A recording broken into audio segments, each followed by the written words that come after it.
Central.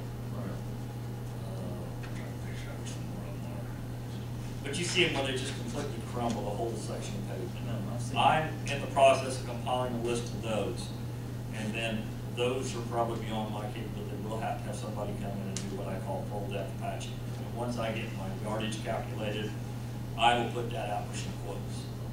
When I get that done, hopefully here in late May, 1st of June, when the weather warms up a little bit and it starts to dry out, then I'll know where I'm going to be at for my paving for later on in the summer. And I will update you and let you know. I think that's the kind of thing the public is wanting to know. Yes. I mean, the funding is critical for everybody. Right. I mean, we sat in a session, there are counties in the state of Indiana that are right now in the process of bringing in the large milling machines, and they're taking their blacktop county roads and turning them back to gravel because they simply can't maintain them. Thank you. I'd like to know where you get $792 million in the city of Indiana.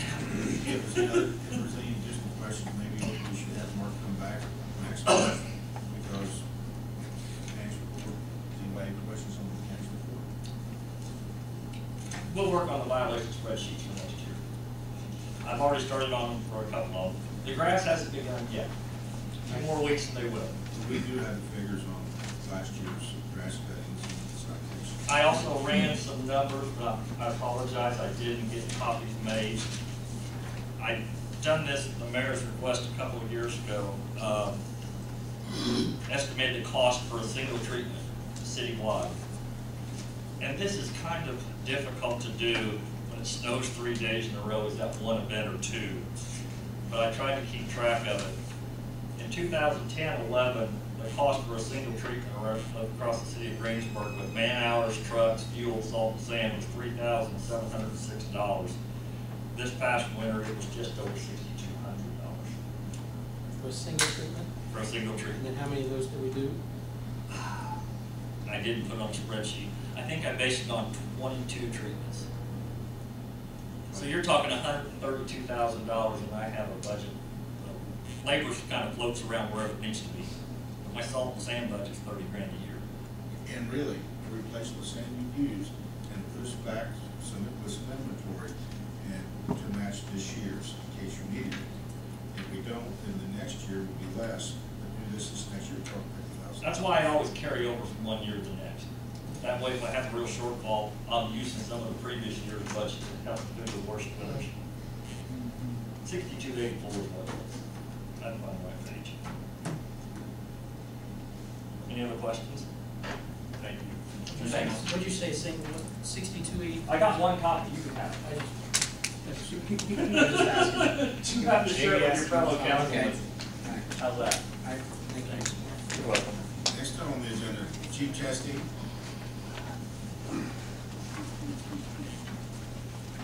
What questions for the council? For the chief? I would say kind of the same thing as Mark. I think he had a lot of information, and I would just entertain any questions.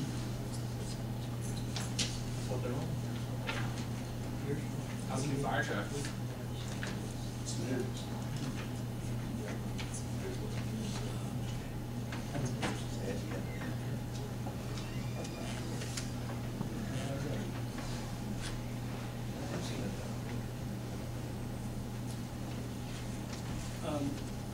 Scott, the training you do each year, that 325, it's just, that's an average. That's just an average throughout. There may be some guys that have 600 and some have several, you know. That's just based off of the numbers, and I believe, I can't remember if I added the volunteers into that or not. In terms of the number of inspections you guys do for businesses and other kinds of things, does that hold, that 850, is that every year, or? We attempt to get into every business at least once a year. Really? Yeah. Now, again, one of those businesses could be Peggy Sue's beauty shop that's one room in the corner of the house. That could be one, or it could be one of the factories. Right, which is takes long. This month I saw one shift had 89 hours of inspecting this last month. But again, we're going through a process right now where we're trying to clean up our pre-plans, which includes, again, a lot of information, the contact information, utility shut-offs and so on, and we're getting new drawings. We've got a kind of CAD system where we can put a good, clean drawing into the pre-plan, putting it into a new program in the computer, and our hopes are that we can then put that information in the engines on a computer to where when we roll up on the scene, the officer in charge has that information. So, but we have to clean everything up first. So, And looking at all the different incident types of things, I suppose there's a reason why some of these are so so specific and detailed. that's the program that we use. They are. I mean, it's almost minutiae here that it seems to be almost overkill. We could do a lot like what Bridget did with our appropriation numbers. If we could go in and base them out, because again, there may be 10 different versions of a medical note. Yeah, that's what I noticed. Yeah, And yeah, it seems to be. And we've not quite figured that out, how to delete some of those out. That's just kind of how. Or collapse them into to one thing. Most part, things are pretty much stay fairly consistent. That's either good or bad, I suppose, depending on the circumstance. But I was, you know, like you got smoke detector malfunction, heat detector malfunction, alarm system malfunction. I mean, and it's surprising there. That's the alarm is interesting, and every other year it doubles. 8, 20, 10, 22. I mean, and a lot of those are within factories and stuff. Yeah. So. And I'm just curious. I mean, if you look at the pattern, that's what I was looking through here. That pattern, yeah, that's crazy. Well, I mean, it's so detailed. I appreciate the information. I don't necessarily have any, but I like the fact that you look at it from year to year and have a rolling, you know, 3 to 5 year kind of look. I think it helps us, and I don't know if it helps you. What happened in 12 that we had a more run? I don't know, but I will say, based off of what we're looking at right now, we're averaging about 105, 110 runs a month. So but now again, you know, along with Mark, it's been a hell of a winter, and so you know, with that, it may now slow back down with the better weather coming. And some of this, I wondered, in terms of you're doing standby for EMS or EMS being called out in these things. There's a number of places where you're doing we're seeing a going lot out with accidents as a. We're doing a lot more EMS runs where they're getting slammed. They've actually added a whole nother ambulance. So whereas they used to have 3 or 2 ambulances 24/7, they've now got 2 3/4 of an ambulance staffed 24 hours a day.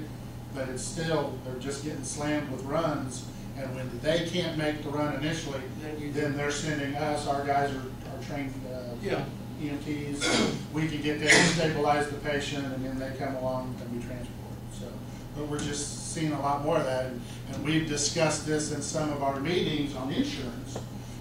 There's just a lot of people that don't have family doctors, and are you going to wait and go somewhere? Call 911 in 4 minutes, the doctor shows up. Yeah. Right. So, that's kind of what we're seeing, and we don't foresee it getting any better with the Affordable Care Act. We're still, I think, keep trying to use EMS as a means of. I think we're committed a way to deter from calling out. Right. Yes. We are. Yeah. We are definitely.